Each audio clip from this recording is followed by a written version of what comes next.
Hello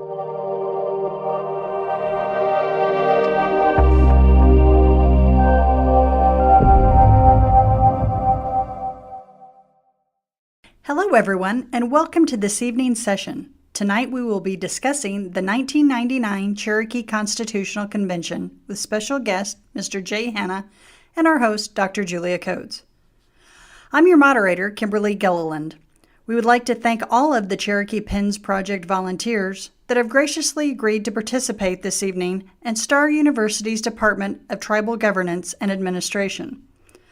Star University is an international university that will be launching degree programs and certificate programs in the fall of 2018, utilizing virtual classrooms and 21st century technology, truly bringing the classroom to students.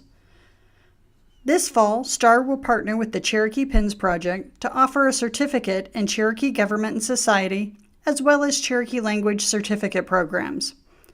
For more information, please contact Star at info@staruniversity.org or visit the website at staruniversity.org. At this time, I'd like to introduce today's presenters. Julia Coates is a citizen of the Cherokee Nation. Born in Pryor, Oklahoma, and raised in Northern California, she holds BAs in Anthropology and English from San Francisco State University and a PhD in American Studies from the University of New Mexico. Dr. Coates was a delegate at the Cherokee Nation Constitutional Convention, was the project director for the award-winning Cherokee Nation History course, and served 2 terms on the Cherokee Nation Tribal Council. Our special guest tonight is Mr. Jay Hanna. Mr. Hanna is a Cherokee Nation citizen and holds a Bachelor's of Education degree from Northeastern State University.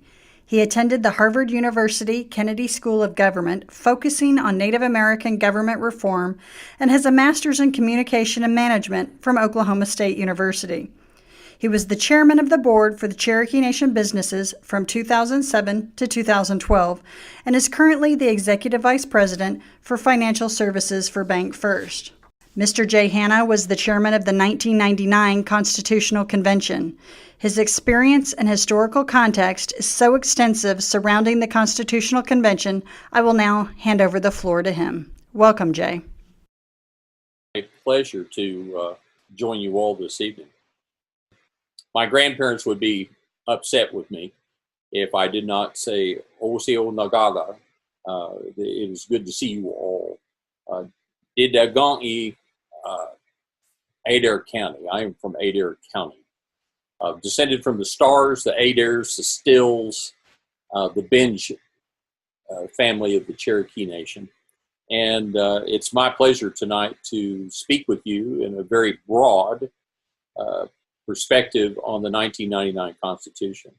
Now, I know that Dr. Coates has done an outstanding job of leading these sessions and looking at the other organic documents of the Cherokee people from 1827, 1839, and all the way to the 20th century with the creation of the 1975 Constitution, sometimes referred to as the 1976 Constitution, depending upon which set of Cherokees you're talking to and whether they are discussing its actual writing or its adoption. But we will take just a brief moment or two to ramp toward the 1999 Constitution by touching base with those earlier organic documents of the Cherokee people. Specifically, I would look at the 1839 Constitution, the very document that helped bind the Cherokee Nation after its fracturing from the time of the old settlers' removal west of the Mississippi and ultimately into what we know as northeastern Oklahoma. And then those that traveled on the Junelosi, the trail where they cried, led by our principal chief, John Ross.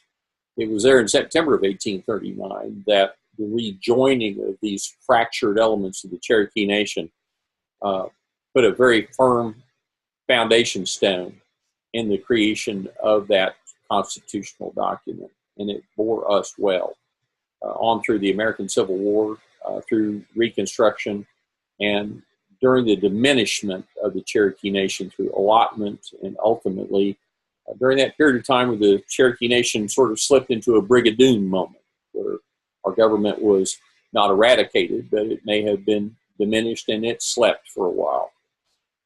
Through those following years, and I know Julia has talked with you about the diminishment of our court system and the 1906 Act and our inability to elect our own principal chiefs and leaders, not until the Principal Chiefs Act of 1970. And some 17 principal chiefs were appointed by the President of the United States. I often have friends that ask, well why? Well, the Cherokee Nation still owned many assets, and at least the federal government, in their diminishment of the tribe, saw to it that when they were transferring property, that they did so properly by seeing to it that an official of the Cherokee Nation executed those documents.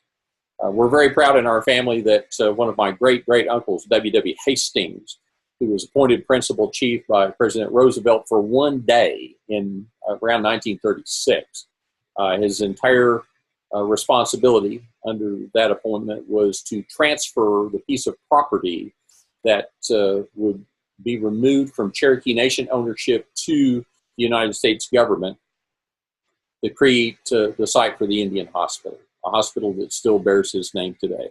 But his appointment as principal chief was from sun up until sundown. Those years where appointed principal chiefs moved in and out of positions of authority were clouded years constitutionally for us.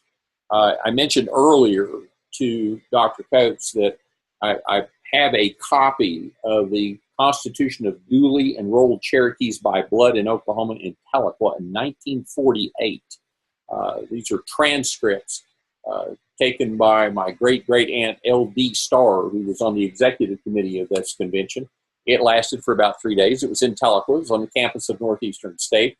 And you read through it, and there's a wide variety of names that modern-day Cherokees would recognize, aside from the principal chief appointed under the Roosevelt administration, Chief Milam, but also a young leader of a group of Texas Cherokees by the name of W.W. Keeler was there at that convention. There were members of the Katua Band. There were those recognized of the clan structures of the Cherokee Nation, and a full list of delegates as well, and a very detailed set of information or discussions, primarily not so much as a constitutional convention, but as a recourse against the United States in reclaiming monies owed to the Cherokee Nation, but they had to do so in this fragmented structure of Cherokees from Texas, and old settlers, and Katuas, and the Cherokee Nation that was still under its 1839 Constitution. But Julia has told you that under and after the Principal Chiefs Act of 1970, yes, the federal government, much as they did during the 1930s, feeling very badly about what they had done to diminish tribal governments through the Indian Reorganization Act of 1934, as well as the Oklahoma Indian Welfare Act of 1936. The Principal Chiefs Act of 1970 allowed us to begin the process of rebuilding our government. W.W. Keeler, handing the reins to Chief Ross Swimmer, saw the need for a modernization of our Constitution. And thus, this document made its way into a replacement of the 1839 Constitution. I have no doubt that the framers of this document had no idea. They could not see over the curvature of time to a moment when Cherokee Nation would once again have its own marshal service, when we would be able to effect arrest against citizens or non-citizens within our bounds, and prosecution within our courts would exist. The Oklahoma or the Indian Child Welfare Act did not exist at that time. The fact that tribal government could arrive in courts and they could, in fact, legally direct the placement of Indian children. All of these things were well beyond the horizon of the framers of the 76 Constitution. But one place that they, in fact, were profoundly visionary is to be found in Article Article 15, where they talk about the supersession of the 1839 Constitution, and prior article that looks specifically at initiative, referendum, and amendment of the Constitution. This is Article 15. They're in Section 9, and I'll read just a portion of it because I think it sets our discussion tonight most appropriately. No convention shall be called by the council to propose a new constitution unless the laws providing for such convention shall first be approved by the people on a referendum vote at a regular or special election. Any amendments, alterations, revisions, or new constitution proposed by such convention shall be submitted to the electors of the Cherokee Nation at a general or special election and be approved by a majority of the electors voting thereon. Before the same shall become effective, the question of such proposed constitution shall be submitted to the members of the Cherokee Nation at least once every 20 years. Well, perhaps they realized in 1975 that they could not see beyond the curvature of time, and that Cherokees in the future would perhaps struggle under a document that was limited in its distance vision. So, 1995, as required by the Constitution, it went on the ballot. I remember the election. I voted for it. And apparently several other Cherokees did the same. And so in 1995, the resolution asking for a new constitution to be considered was passed. Now, when we look at the political environment of the Cherokee Nation at that time, it was a very tumultuous period. Dr. Coates has written extensively on the constitutional crisis, the troubled years that were going on between 1995 and even into the year 2000. But during the latter 90s, there was a bit of a political crisis. I'm not an expert on all of the political ramblings there. I'm simply a citizen of the Cherokee Nation, and probably, like many citizens, did not pay much attention to the political wranglings that were going on at our council house. But make no mistake about it, it was a tumultuous period of time. So consequently, between 1995, with the people's choice that we should in fact be revisiting the Constitution, not a thing happened in 1995, 1996, or 1997, not until the spring of 1998. Troy Wayne Poteet, who was on the Jalagiba-Nelawiga, the tribal council, and was chair of the Rules Committee, took it upon himself to see to it that that mandate from the people would be manifest in a set of behaviors, at least from the tribal council, that would lead us toward consideration of constitutional convention. It was a fascinating process of watching the discussion of, well, how do we go about this? They finally seized upon the creation of a Constitutional Convention Commission. It was to have 7 total members. There would be 2 citizens appointed by each branch of our tribal government. So 2 from the executive branch, the chief's office, 2 from the tribal council, and 2 from the judiciary, which under the 76 Constitution was actually a limited 3-person tribunal. One of the great transitions between the 1839 Constitution and the 75 Constitution was the fact that the Cherokee Nation was much smaller in the 1970s. And so the need for a bicameral house and the need for an upper and lower court system simply was not in place during the 70s. So the tribunal was requested to submit 2 individuals. Those 6 commissioners would then appoint a 7th. I was asked by the tribal council to serve as a delegate to the Constitution Convention Commission in the spring of 1998. What's fascinating is that the tribal council passed no governing legislation for that commission. They actually extended responsibility to the commission. you tell us how you should be about the process of operating the taking up of the question of how to prepare a constitution for the Cherokee people. That was when things began to really take a turn. There was great discussion among our council at our seating in August of 1998. As a matter of fact, one of the commissioners resigned in our first meeting. There was such a political environment that we didn't even meet inside of the headquarters of the Cherokee Nation. We met at Sequoia Indian School. We were attempting to distance ourselves from the political environment and take on the trappings of true citizenry independence. We moved to draft an enabling legislation that would outline the scope of our work. And the thing that perhaps created much dialogue among the tribal council is that we were insisting upon independence, that it should be an independent commission, not reporting to the principal chief, not reporting to the tribal council, but in fact doing what even delegates of constitutional conventions should do. That is to be beholden only to the citizenry that constitution serves and to the Almighty. Well, there was much debate, much back and forth that went on at the council house.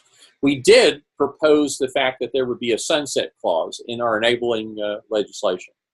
I described it as a window will open and a window will close. And so there should be no political concern that there's an independent commission of a federally recognized Indian tribe that somehow is birthed and just continues in perpetuity. We will have a very specific set of responsibilities and a time frame that will be limited by our scope of work, and it will close. Tribal Council approved it, gave us a budget, and we set about the work of looking at what to do next. One would think historically that a tribal government that has had a written constitution since 1827 and statute structure of law that goes to the very earliest of the 1800s, that we would somehow, as a civilized tribe, as thinking people, that we would have left a recipe book with all these constitutions for how constitutions are generated. We found lots of historical information on 1827, who was there, how delegates were selected back in the original nation. We saw the consternation in the tribal crisis of 1839. The 48 Constitution, like I say, it had a very narrow agenda item. In the 75 Constitution, we actually sought out delegates. Not only was Principal Chief Ross Swimmer still very much interested in our work, and we spoke with him a great deal, but we sought out delegates to ask what the process was like in 1975. What we found is that ostensibly Chief Swimmer sort of hand wrote that Constitution. There were a variety of community meetings. They didn't really have a convention. There were not delegates, so to speak. There were community representatives. They provided input to the principal chief, but it was not a true convention as one would have imagined. We looked at other tribal constitutions. We were students. We met every week, not away from the council house. We met on the campus of Northeastern State University, the Ageo Junta Schools de Juntana, the place where the big girls learn, since we Cherokees may have created the male and female seminaries in 1846, but we failed to realize we didn't have a word for seminary, so we just referred to it as the place where the big girls learn. We met there in Seminary Hall, in the second seminary building, opened in 1889. And we met there every Saturday from August through September and October and November. In parallel to our studies of looking at other tribes' constitutions, at looking at our own historical records, we also set about a part of asking our own citizenry, what do you desire to have taken up in our Constitution? And so we set out to have 20 plus public hearings throughout the 14 counties that make up the Cherokee Nation's historic boundaries, as well as Cherokee population centers across the United States. As we know from Chief Wilma Mankiller's story, the ultimate diminishment of the Cherokee Nation during the 20th century was almost a second Trail of Tears, where many of our tribal citizens were removed to California, allegedly for employment or for a better life. One might speculate, I'm only an individual, but one might speculate that it may well have been yet the final solution for the diminishment of the Cherokee government, cause its citizens to be separated. But I guess the federal government and other entities, whether they were well-meaning or whether they were maniacal in their plan, did not anticipate that wherever Cherokees are, they're going to come together. And so there were large Cherokee communities, tribal towns as I call them, in Sacramento, California, in Los Angeles, in Albuquerque, New Mexico, in Portland, Oregon, near Hood Mountain, in Seattle. Across the United States, we looked for these population centers of tribal communities and went to those communities and held public hearings. We invited Cherokee citizens to come and tell us what they thought of our governmental structure, of their dreams and desires, of topics that we should take up, and to make certain that no one would have selective memory. We took court reporters to each one of those meetings and transcripted every word spoken. Our very first one was held in Tahlequah. The very first Cherokee citizen to give testimony in a public hearing was Martha Berry of Tyler, Texas. She drove all the way from Tyler, and just by luck of draw was selected as the first citizen to give testimony on the constitutional structure, what she believed that we should be taking up.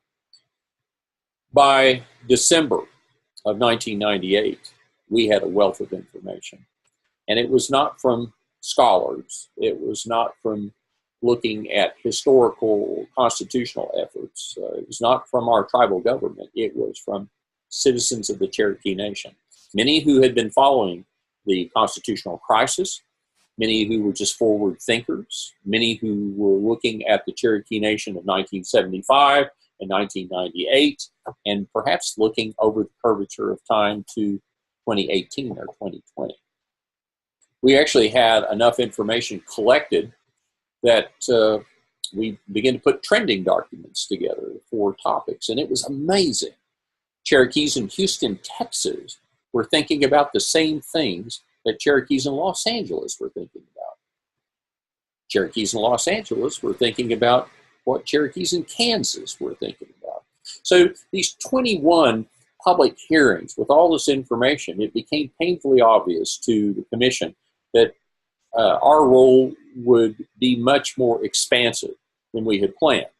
It was actually almost humorously talked about among the commissioners in September of 98 that, well, we'll have a few ideas and we'll recommend some changes. There'll be amendments to the 75 Constitution. It was painfully obvious by December of that year that there were so many elements that our citizens desired to see embedded in our organic document that the only way for us to inculcate those would be to write an entirely new constitution. Well, this is where naivete takes center stage. The commissioners, not because we were being presumptuous, we simply moved about the concept of, well, we'll take all these ideas, we'll put it into a draft constitution. We began to talk about, well, if we were to have a convention, how would we populate it? I recall at a public hearing, after each of our public hearings, we'd have planning sessions. Oftentimes these meetings would go on for days. We talked about, well, if we were to bring together a group of delegates, how would those in fact be selected? So we moved about a process that says we should go back to the three branches of government. We should have each of the three to appoint 8 delegates. We should look at all of the citizens that gave testimony across all of these public hearings, and we as a commission should select 24 delegates that were perhaps the most articulate, those that were most impassioned, those that had the greatest breadth of suggestions of topic. There was great discussion, though, about the political environment, even in the fall of '98. There was great concerns that if we were to have a constitutional convention, that either, and I apologize for using names, but it's just historically accurate. Chief Byrd was our principal chief, and there was sort of two concentric circles in the Cherokee Nation, those that were favorable to the Byrd administrations and those that were not. And both sides looked for a way to either besmirch the process of having a convention, fearful that their political opponents would somehow take over that convention and structure an organic document that would be repugnant to them.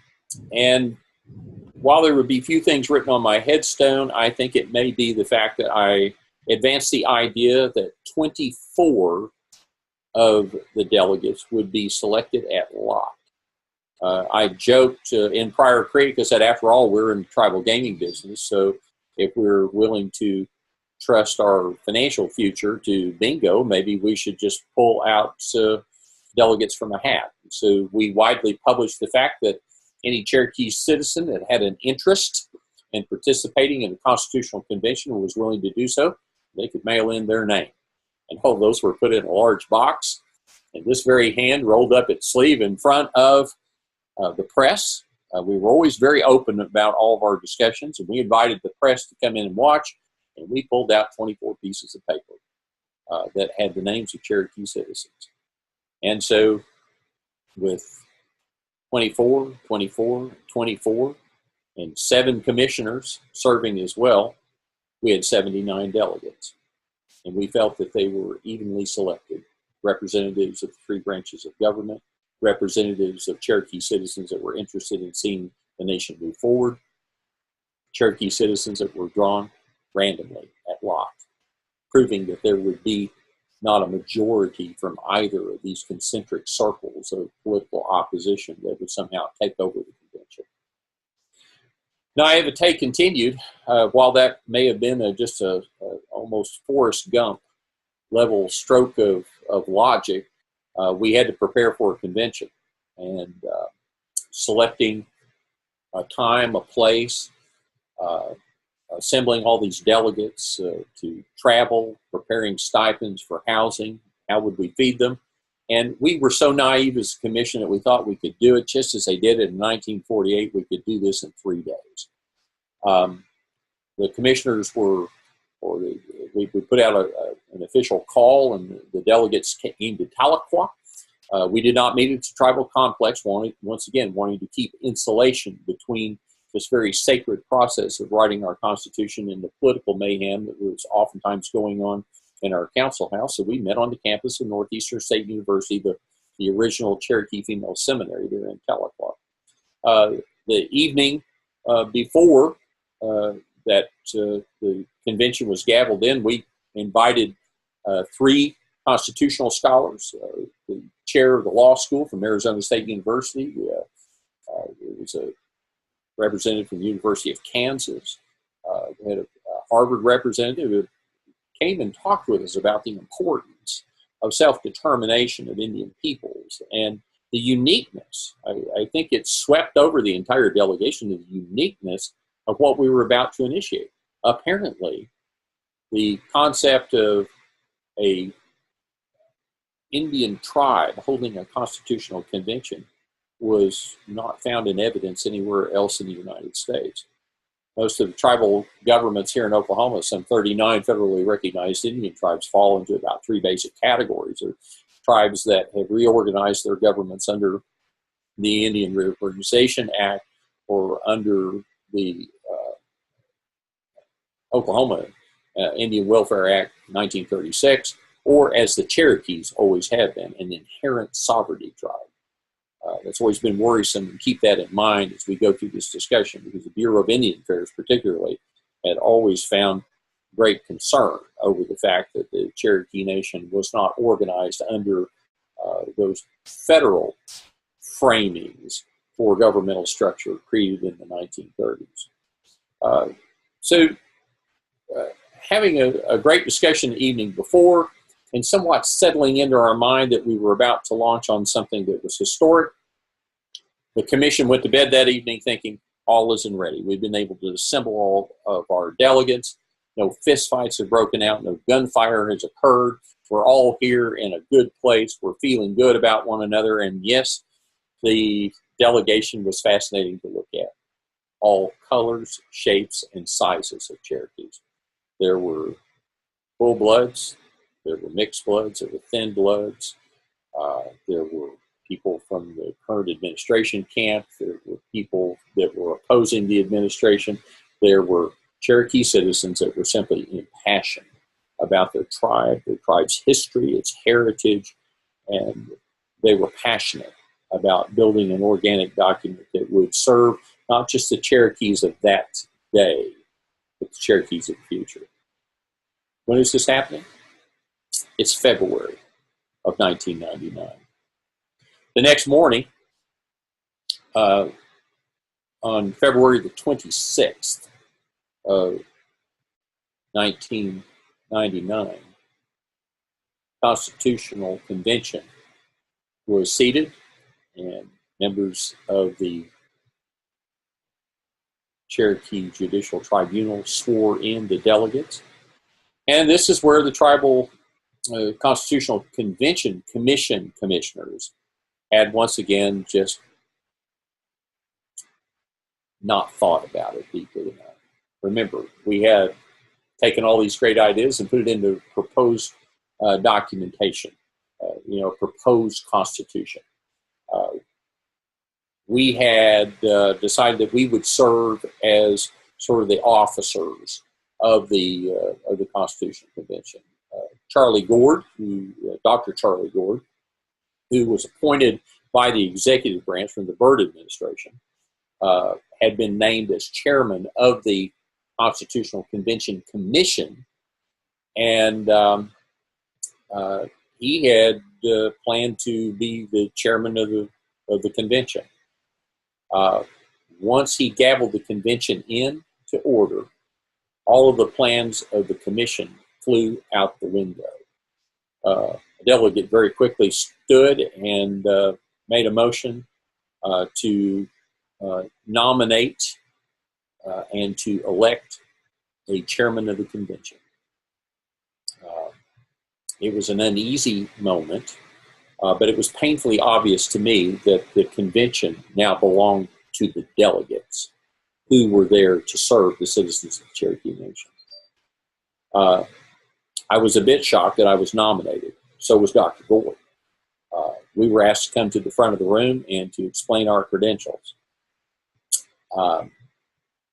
He was from tribal government, PhD.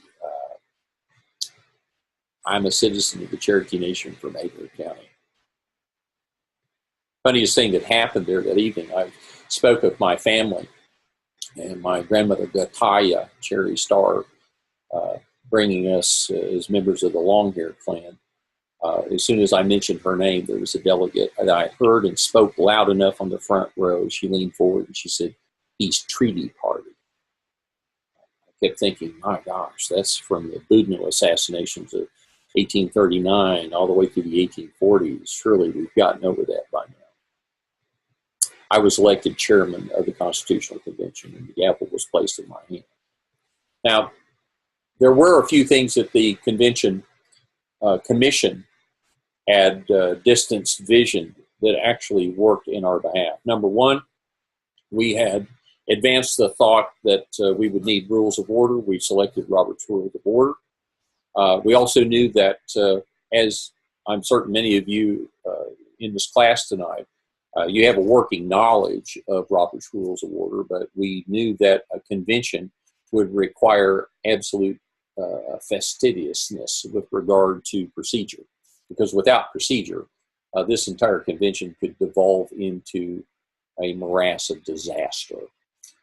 We hired a parliamentarian, a fascinating lady. She was not tribal. As a matter of fact, she was held a PhD in chemistry and was a chemist. at Phillips 66 in Bartlesville, and just some people go bass fishing, some people go golfing. She was a professional parliamentarian. I brought her to the stage and sat her at my left hand so that as we moved through our discussions and dialogue, that the mechanics of the rule of order would always have an expert seated immediately to our left on the stage to draw upon. And I had no idea that we were going to have to do just that. Remember, all of the plans of the commission are out the window. The delegates are now in charge of how the commission is going to proceed. It was decided that we would review the 1975-76 Constitution in seriatim process. So we were embracing technology. We were at the network building, commonly known as the NET building at Northeastern State University. Imagine a large room, 79 delegates, open to the public, open to the press. Television cameras from Tulsa, Oklahoma, reporters from Fort Smith, Arkansas, from Oklahoma City, all coming. And I thought, waiting to see that moment of ignition when the Cherokee Nation would somehow spontaneously combust because of the constitutional crisis at the government level. They were there every day of the convention. And perhaps if there were any muckraking journalists there, they were sorely disappointed because the delegates conducted themselves. Some who would have, no doubt in a political discussion, would have devolved into a fist fight in the parking lot, conducted themselves with a great deal of decorum and respect for one another. And if nothing else, the chairman was willing to slam his gavel down so hard that the head would fly off of it to bring order to the room.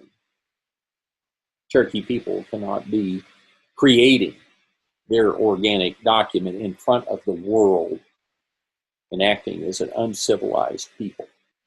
We have too much to hold up for our ancestors. We have too much to hold up for our future to do anything about it. We moved through the 76 Constitution. It became painfully obvious that we were going to struggle.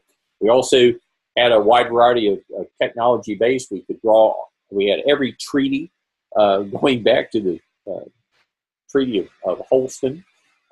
We had our agreements in 1867 to adopt the Lenape or the Delawares, the 1869 treaty to adopt the Shawnees. We would know them as the Loyal Delawares and Loyal Shawnees. We had other important documents in the history of the Cherokee Nation to draw on for discussion purposes. During one of the recesses that we took, a young lady approached me as we were struggling with our technology, and she offered to help. I asked who she was. She was a young woman from Germany, and she was studying in Germany on government reform, and had flown to the United States to come to Tahlequah to watch a constitutional convention. Young Brigata also was phenomenally knowledgeable of the computer, and she offered to assist and sat, and her fingers moved at what would probably be, for those with a typing background, of about, 85 words a minute. I've never seen anything like it.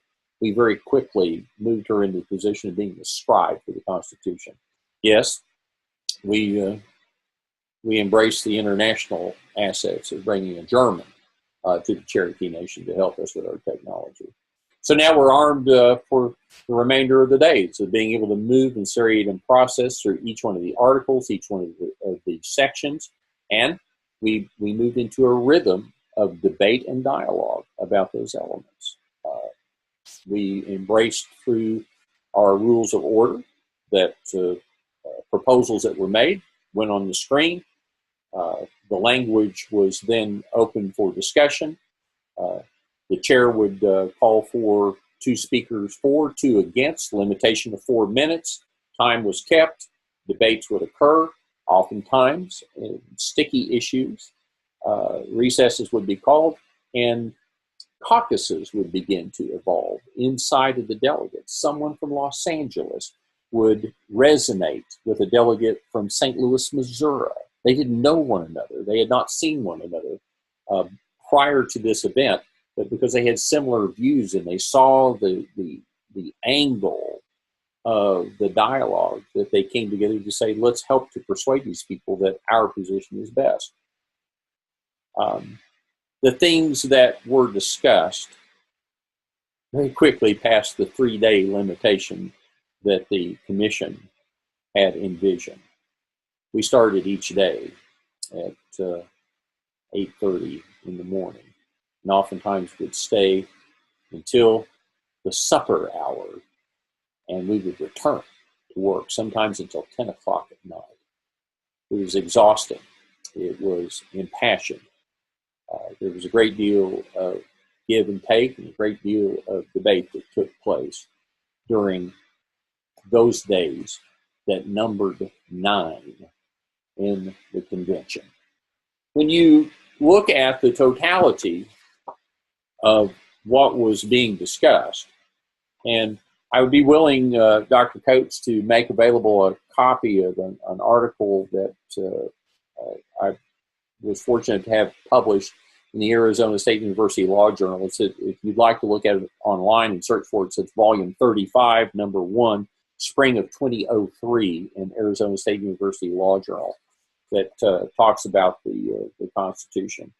And here, I've kind of broken out the Constitution, and particularly those elements that we brought to the forefront of change between the 75 Constitution and the 1999 Constitution, as I often refer to it. Here, such things as, and I'll read from this article, the changes to the legislative article included creation of a speaker, a Galwaniski of the tribal council, and a deputy speaker. Prior to that, in the 75 Constitution, the speaker of the tribal council was the deputy principal chief. We thought that it was, I guess it's fine for the Vice President of the United States to technically be the chair of the United States Senate, but when you look at the Cherokee Nation, it did not make sense for someone from the executive branch to be chairing the legislative body in the tribal council house. We also, and this was brought much about by delegates from California, the concept of term limits were brought to the Cherokee Nation, long and hard in its debate. Now, I take this as a moment of declaratory footnote. One of the other elements that the commission had envisioned that we engaged was not just the parliamentarian activity, but the fact that we took transcripts of the entire Constitutional Convention. A Cherokee citizen, or a court reporter from Stillwell, took up the contract and came. She thought it was just going to be 3 days worth of transcription. Why, it would be shorter than a divorce trial in Stillwell. After 9 days and 4,000 pages of testimony, I think she relooked at her contract. She never stepped away. There was no one substituted for her. She took down every word that was spoken at the Constitution Convention. She did so, not just because we engaged her to, but because we felt that years hence, that much of the legal discussion of the Constitution, as lawyers love to do, oftentimes they will want to debate the framers' intent. Oh, we know this from this particular document, but what was the framers' intent? There is no guessing of the framers' intent for 4,000 pages of testimony shows word for word, dialogue, debate, compromise, agreement. The framers' intent is there to see. Also in that document, aside from term limits, the power of removal, publication of laws, procedures for filing or filling vacated council seats, removal of the Bureau of Indian Affairs approval of Cherokee law, expansion of the tribal council by 2 seats. Under the 75 Constitution, we had 15 tribal councils that represented citizens living within the historic boundaries of the Cherokee Nation, an area that makes up roughly 14 counties of northeastern Oklahoma. Through the years, the outward migration of Cherokees, in many ways, we have a sizable population of Cherokees that live in all those communities and states that I spoke of where we held public hearings. And they did so literally without representation. So 2 additional seats were brought into the council house. Many wanted more, some wanted less, but the delegates believed that 2, well, maybe it's much like the yarns of the creation of the word telequo, Dalagua, that 2's enough. So I still joke that those tribal counselors today, the at-large tribal counselors, they have the largest district in the Cherokee Nation because they represent Cherokees around the world and maybe even into another solar system. It went on to look at those 2 seats, the evoking of treaty rights that were allowed under 2 different treaties with the United States dating into the 1700s that provided for a non-voting member of Congress. They actually offered that to the Cherokee Nation. We've never, even to this day, sent anyone to Congress. I guess they would be seated next to the kind representative from Guam or American Samoa.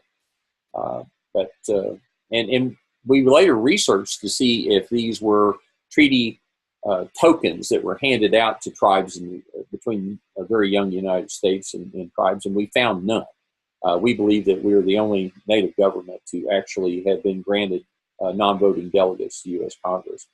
There were changes in the executive article that established term limits. It reduced the number of cabinet posts. The 75 Constitution had a whole list of cabinet posts, most of which had never been filled.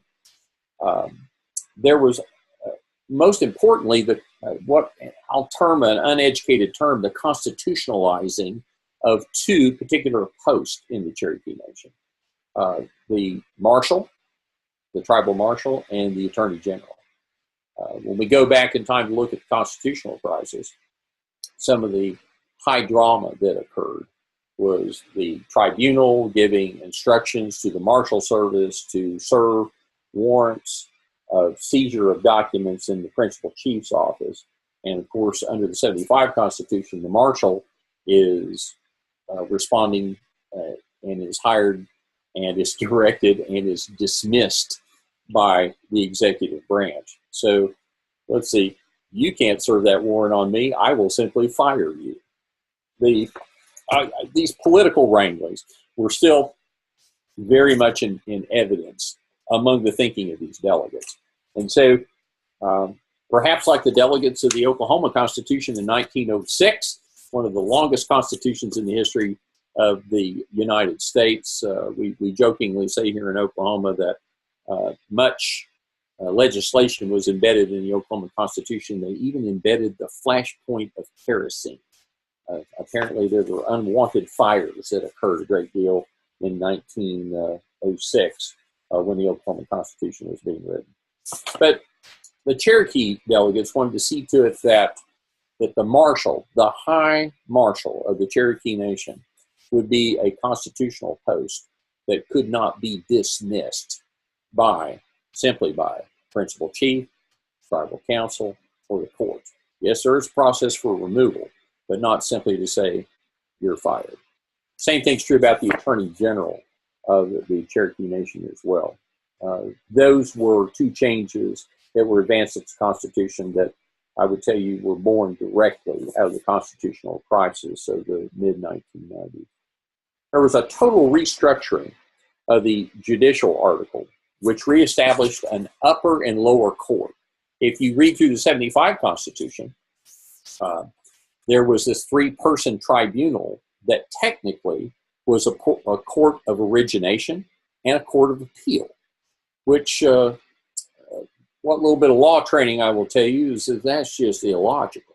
That the only people who will look at an appellate review of a lower court's decision is in fact the very same people that made that decision. So perhaps hearkening back to a framework very similar to the 1839 Constitution, this set of delegates wanted to establish an upper and lower court. Origination, appeal. Once again, we were going to embrace a Supreme Court in the Cherokee Nation, as was diminished in 1906. That we felt was a very important return, and it speaks to the enunciation of the Cherokee Nation's sovereignty. Is when a government has its own judicial system for adjudicating not only its tribal laws, but perhaps taking up the adjudication of issues with other sovereigns. This is true sovereignty. At least the delegates believe that, and I personally still believe that today. There was a total restructure of that section, upper and lower courts, as I mentioned earlier. We also looked for and identified language of the authority of suspension, sanction, discipline, or recommendation of removal as well. Prior to this Constitution being in hand, how various branches of government interacted with other branches of government was almost at plenary status. We do know from the crisis of the mid-90s that the executive branch executed impeachment proceedings against the court system itself, the tribunal. Delegates were aware of that encroachment from one branch of power to the other and sought to bring about a balance of power, returning a true balance of power to the Cherokee Nation. Not putting any of these branches outside of reach of responsibility, but setting out procedural guidelines for how that would in fact be enacted, not simply with a snap of the finger of someone saying, Cherokee Nation marshal is fired, the tribunal, the court system, you're impeached and no longer in power. Those are things that create constitutional crisis. They create an imbalance and an abuse of power, and the delegates took that up in their discussion. Perhaps most importantly was the creation of a Bill of Rights, the creation of a National Election Commission. Prior to that, there were so many things within the Cherokee Nation between 1975 and through the 90s that were either lower courts or commissions that were created by legislation. And the delegates understood the fact that if you create by legislation, you may take away by legislation. So creating a sovereignty sanctuary, if I may coin that phrase, inside of the new Constitution for those canons of our tribal government that are closest to the people, we believe was absolutely essential. And so the creation of a National Election Commission that would be independent and constitutional and therefore answerable to the people. There also was the addition of recall and removal provisions and the reinstatement or the reintroduction of the phrase citizen. If you look in the 1975 Constitution, it talks a great deal about members of the Cherokee Nation, and we would jokingly say that people are members of Lions clubs, but we are Jalagi Ayaheli, we are citizens of the Cherokee Nation, and with that comes certain rights and responsibilities. After 9 days, the document, having moved through these sections, having altered, added, in some cases totally reworked, that document was ratified, and it was done so on March the 6th of 1999. And in the work of the commission, as well as the work of the officers of the convention, because I did not adjourn the convention. I simply recessed the convention, knowing that we might have to return, might have to parlay with the federal government over these elements, because we had removed something that was very dangerous to our sovereignty. Is that in 1975, that Constitution actually states that any new constitutional revisions must be approved by a representative of the President of the United States. We thought it unusual that one sovereign would in fact have the authority to dictate to another sovereign its organic constitutional document. So we removed presidential approval. By the way, we wrote to the White House thinking that, well, we should ask President Clinton's opinion about this. And I still have in my archives a letter from the White House stating very plainly from White House legal counsel that the White House does not have constitutional authority to recognize or to impose upon other sovereigns. We'll hang on to that letter. We may want to remind people of that. So this requirement that was in the 75 Constitution that we're now removing from the 99 Constitution, we felt would be the removal of a great roadblock to our own self-determination. Needless to say, the federal government did not much care for that particular section. Since we were not an IRA tribe or an Oklahoma Indian Welfare Act tribe or an original and inherent sovereignty tribe, we did follow the tenets of the 75 Constitution and actually submitting these changes to the Bureau of Indian Affairs, and it became somewhat of a contentious debate. We do not have time nor inclination to go through the post years from 1999 of our interactions with the federal government. I will simply say I spent a lot of time going to Washington, D.C. and meeting with director of the BIA, with members of Congress, correspondence with the President of the United States, all of it attempting to find a clear pathway to put the Cherokee Nation on a constitutional path of self-determination. I would say, remember, I am simply a citizen of the nation. I do not speak for the Cherokee Nation. These are my private observations. The federal government was not planning to allow the Cherokee Nation to slip from their grasp of control. Just as the 5 civilized tribes were not included in the Indian Reorganization Act of 1934, scholars have told me that, well, they wouldn't want the 5 tribes to reform their governments because they were too powerful. I think that in 1999, the Bureau of Indian Affairs did not want the Cherokee Nation's constitution to be under its auspices, it being the Cherokee people. They wanted to continue to be the final word. But by the spring of 2003, we decided to move right ahead with ratification of the Constitution. Now, we had to do some interesting things. There had to be a repealer of that section in the 76 Constitution that required approval. So we had to, I thought, it's just common sense. If we can amend the Constitution, let's just remove that part that we have placed on ourselves. It wasn't federal law, it was Cherokee law that stated that we were submitting ourselves to the President of the United States. Let's just, by a vote of the electorate, let's just see if we're willing to take that out. And we did. The Cherokee people said, we're not going to ask the President of the United States anymore, which then opened the door for a ratification of the 76 Constitution. That was set for a vote on July 26th of 2003. Now, prior to that, the Commission felt that it would be imperative that Cherokee citizens understand exactly what they were voting for. I spent a lot of time thinking about how to do that. And so I created a document. This was some of my work associates helped me with it, but we actually created a flyer that compared the components of the 76 Constitution with the components of the 99 Constitution. You can't really see it here, but we sort of trucked down the middle the differentiation between the two. And we mailed this to every citizen of the Cherokee Nation.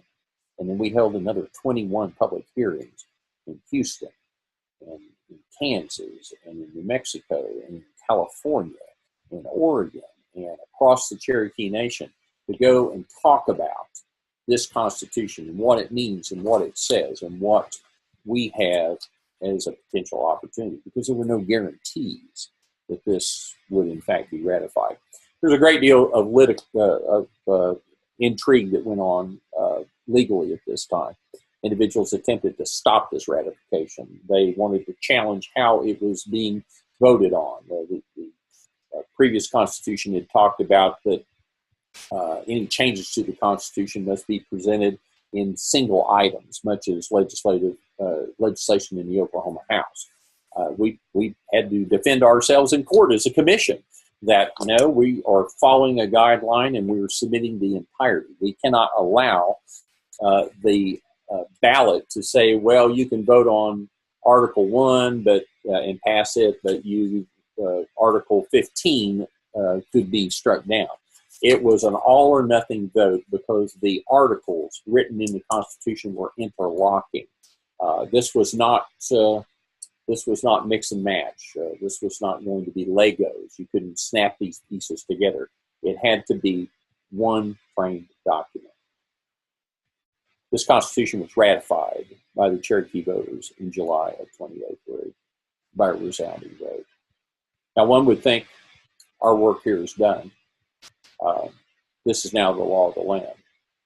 We struggled with the United States government to recognize this Constitution 2003, 2004, 2005, and not until the summer of 2006 did the federal government step aside and say, that is your Constitution. We will recognize it.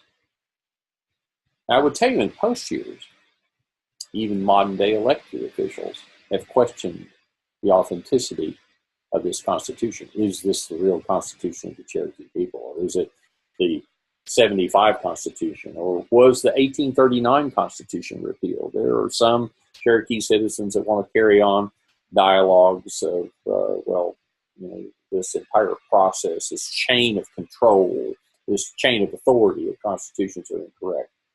But I will tell you that this document has been utilized and is utilized today as the organic document of our Cherokee government.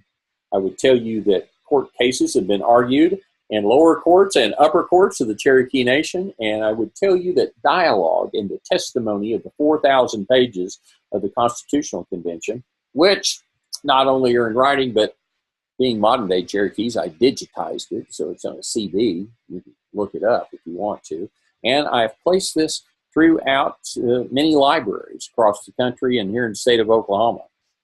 We discovered that the 75 Constitution and certainly previous documents, but you really had to look hard to find a copy of it. Which one's the original and where's background information? So we attempted to create a literature of this process and of this document and widely distributed so that no one would be able to challenge the authenticity or the reality of its existence. That testimony has been quoted from. The framers' intent has been discussed in court cases in the Cherokee Nation here in modern times. So I know that I'm coming close to my allocated time here with you this evening. I would sum up by simply stating that the 1999 Constitution was not just the creation of a document that moved the Cherokee Nation into a modern form of government, but it was perhaps a reconciling of the Cherokee people themselves, that there, with political opposition, with political and governmental crises, that we could come together as a common people with a common thought, not simply focusing on the needs of today, but prepare as best we can for our view of the future, to prepare a document that will lead us to the future, that will be not simply a constitution for citizens of today, but for citizens of tomorrow. This Constitution has initiative and referendum in it. It has been amended. That's for an entirely different discussion on the pathways of amendment and what has been amended in the Constitution since 19 99, since 2003, since 2006. There is, just as there was in the 76 Constitution, a mandate that says once every 20 years, the Cherokee citizens should be asked, you wish to amend, edit, adjust, have a new constitutional convention. For those of you that are doing quick finger math, I will tell you that I don't know that the year is 2020. There will be much legal discussion in our courts about, well, when did this Constitution actually take effect? Was it in 2003 with the ratification by Cherokee citizens? Was it at the moment of ratification and endorsement by the convention? If that were true, then I guess we would be ramping toward 2020 as a year to relook at the Constitution. Whenever that date is, though, we do have a workable document that can be adjusted. I believe that there is a workable framework to operate off of this document. But the prospects of a constitutional convention, at least by my view, there may not be a need for such a focused activity as a constitutional convention. Citizens will decide. And that's the beauty of a tribal government that is sovereign. It's citizenry. They get to decide. I've enjoyed being here with you tonight. Dr. Coates, I would hope that you'd pass along to these individuals my contact information if you'd like to have copies or references or a bibliography of these materials that I've mentioned, whether it would be Eric Lamont from Harvard, his book on the American Indian constitutional reform. He wrote extensively on our work there. I would once again reference my articles at the law journals at Arizona State. There are a number of papers at Harvard that we penned during that period of time that would be available, as well as some of these other resources. Thank you so very, very much for being with us tonight, Jay. This was an amazing presentation. Just amazing. I thank you very much for offering your, I'm getting feedback, I'm sorry. Thank you for offering your, to share your contact information. With your permission, I'll put your email address up here on the chat so people can contact you directly with questions. And I want to ask again if anyone has questions at this time. We had one from Brandon, and I think, Jay, that I don't know if you saw it, but you addressed it right after it came in. So that was really fortuitous.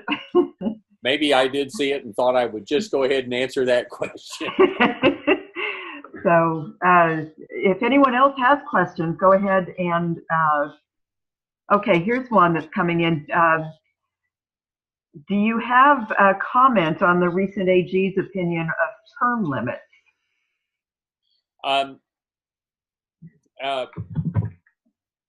No, but I do have an observation, and that is it is correct for the Attorney General to render an opinion because of this election gap. As you recall, during the election of Principal Chief Bill John Baker and his contest against Chadwick Corntassel Smith, and it was embarrassing for me personally because I thought we Cherokees should know how to run elections. Someone actually called me. It may have been the Attorney General during that period of time, and he said, "I know you understand all of this and your work with the Constitution. Do you have recommendations for us?" I said, "Yes, you should lock Cherokees who could count into a room with the ballots, and they should not come out until they have reconciled them." But that's just the banker in me speaking. Because there was a separation between our general election and so many recounts and so many contests over what the actual or who the actual winner was in that election, Principal Chief Baker was not sworn until October of that year. And so there was an Attorney General opinion that opined that in the Constitution it requires sets term limits based on term.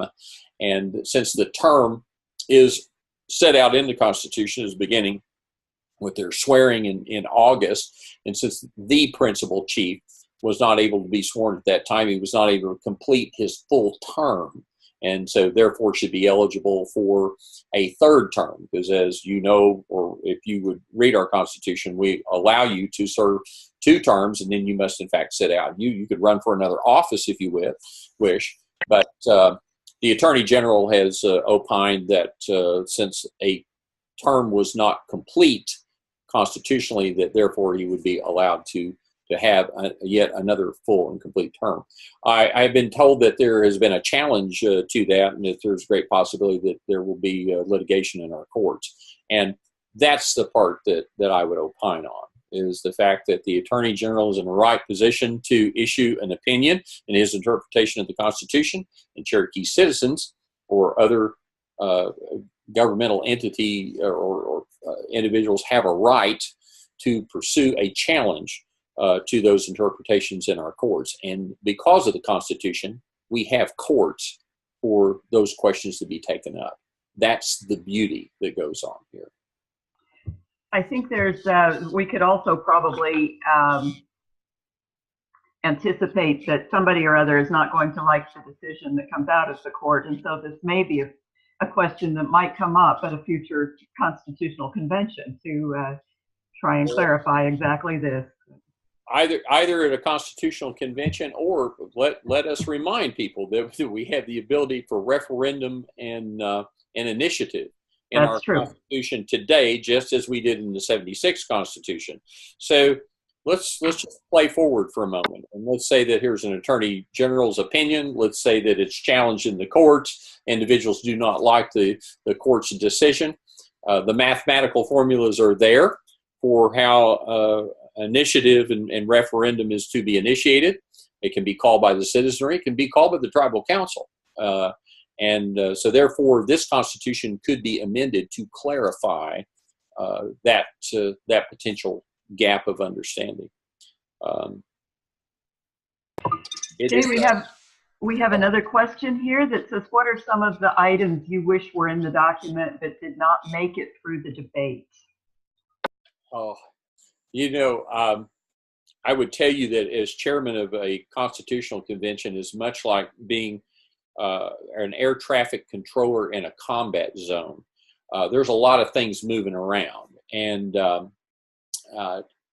so when I would obviously had to very much be a part of the dialogue and the discussion, and there were places where I wanted to step out of the chairman's role and actually take my rightful place as a delegate and speak from the floor. But I never did that during the convention. I felt that would somehow take away the neutrality of my particular role in that discussion.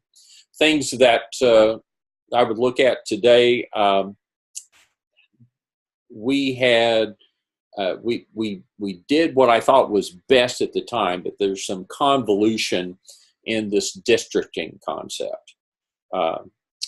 Tribal governments have challenges. I work with several other Indian tribes, many here in the state of Oklahoma, and so consequently I've become students of their constitutions. And it's fascinating to me that tribal governments will oftentimes simply try to replicate constitutional structures that they see in the state in which they are domiciled or in the federal government. And so you have to decide how you're going to frame your thinking. So are these tribal counselors, are they like House of Representatives? Or so therefore I am representing a constituency in a particular district. If we go back to the 1800s, the districts of the Cherokee Nation were not drawn by population. They were drawn as though they were states. My family are from the Ukatana, from the Going Snake district and from the Flint district. You lived in the Flint district of the Cherokee Nation. We have districts today that are somewhat from time to time gerrymandered by our own tribal council. I've been very keen on studying our own constitution.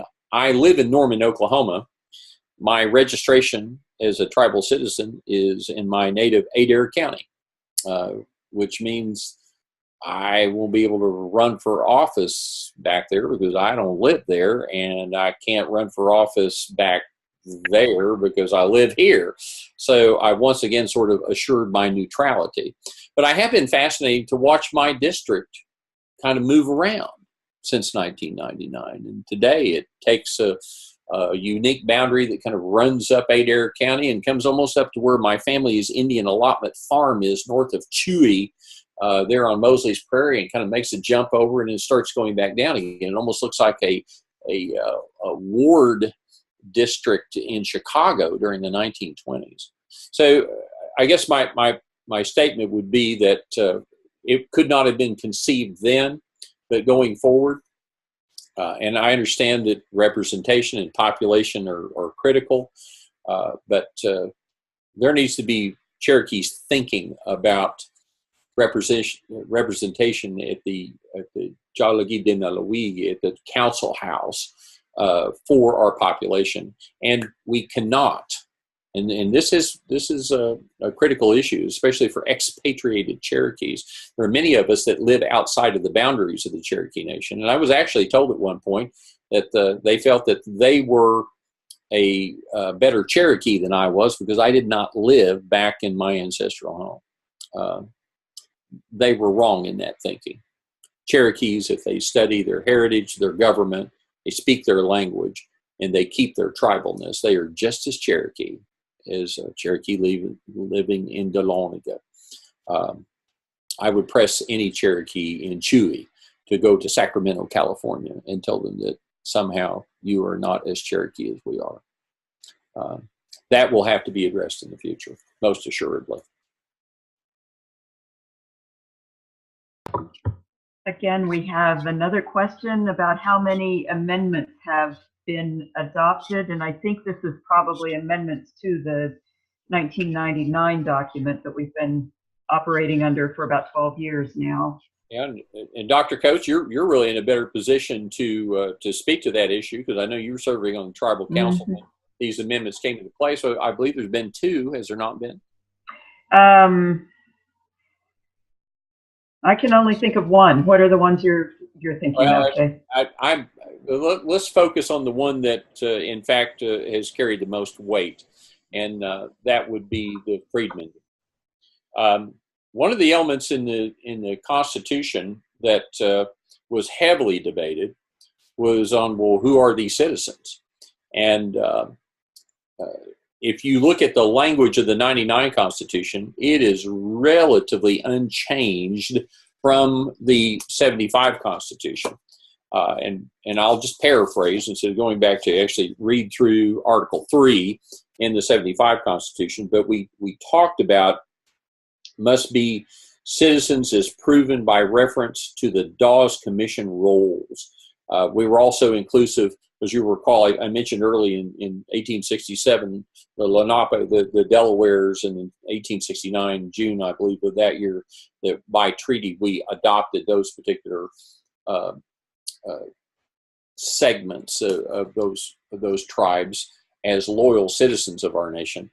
But all of it hinging on enumeration under the Dawes Commission, 1898 through 1906.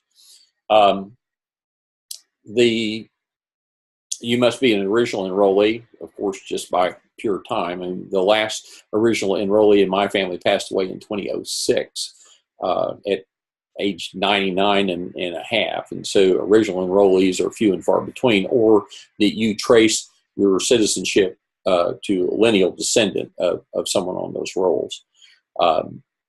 We did not take up a discussion of these non-Cherokee blood citizens. It was a moot point in the 76 Constitution. It was a moot point in 99. So the first major amendment, which was initiated by the Tribal Council, I might add, was to require that citizens of the Cherokee Nation be citizens by blood.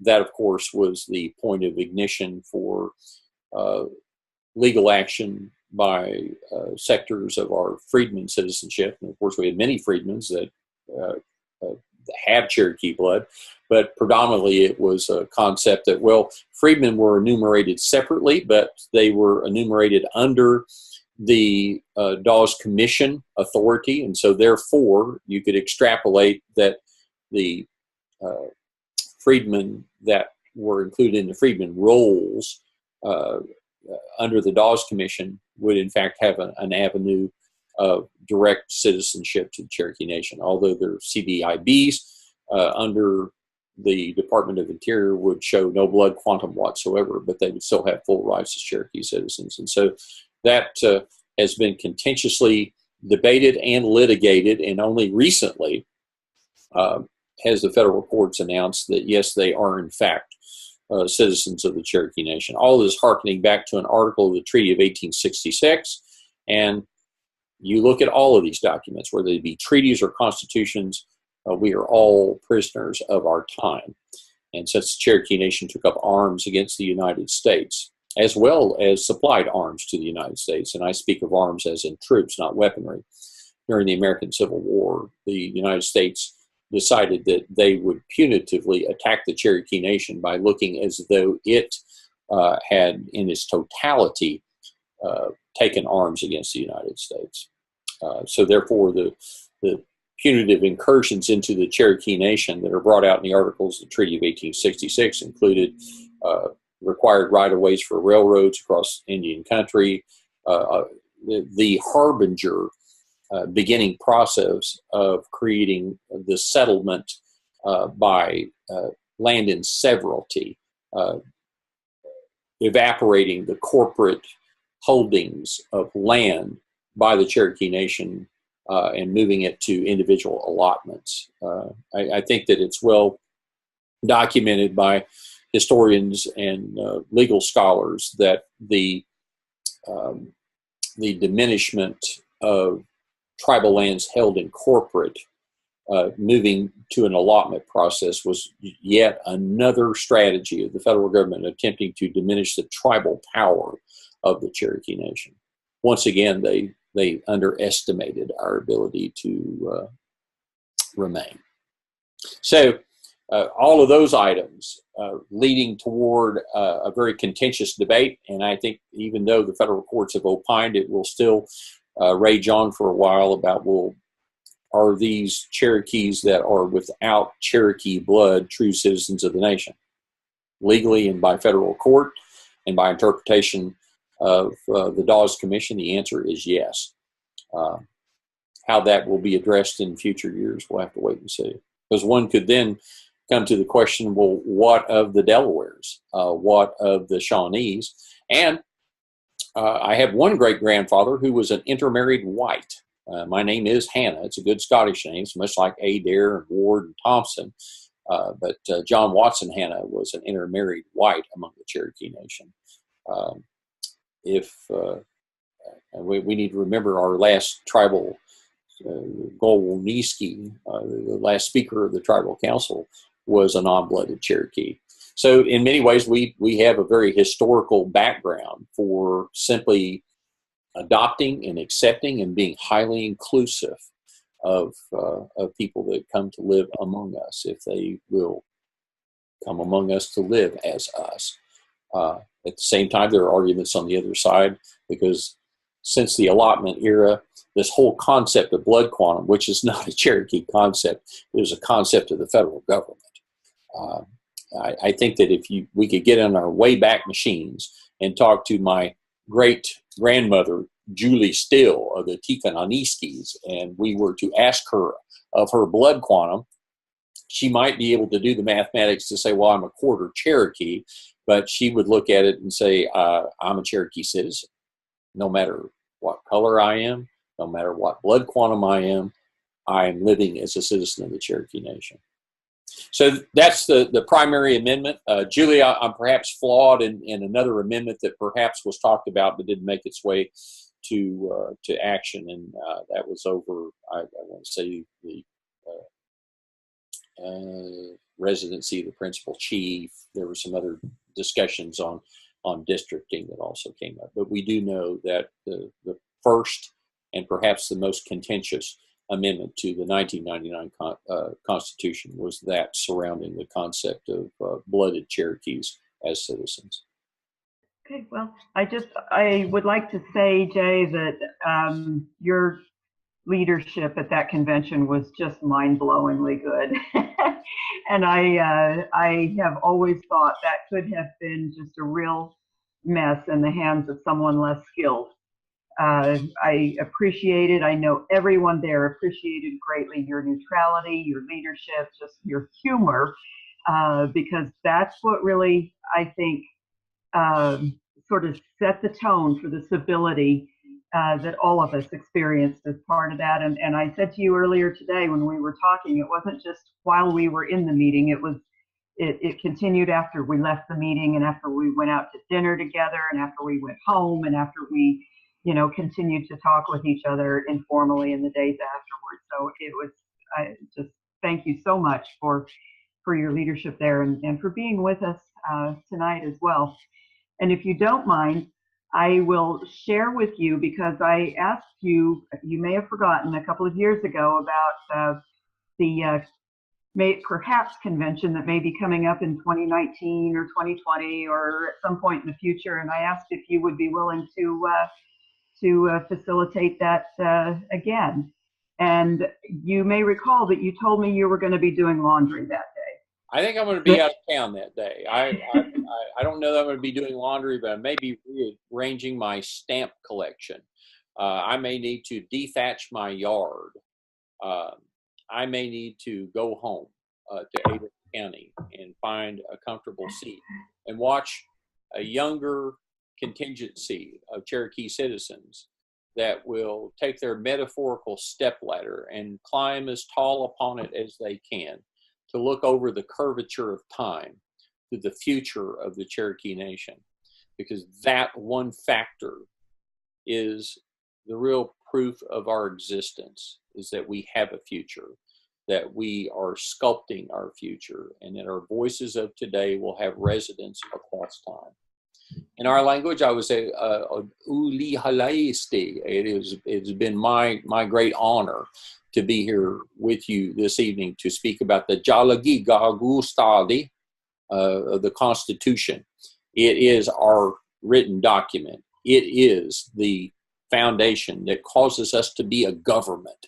It causes us to be a people that is united together and living together in peace and under the rule of law, not always agreeing at the council house, but ultimately reaching a consensus to grasp our self-determination and for us to exist as a known and identifiable people.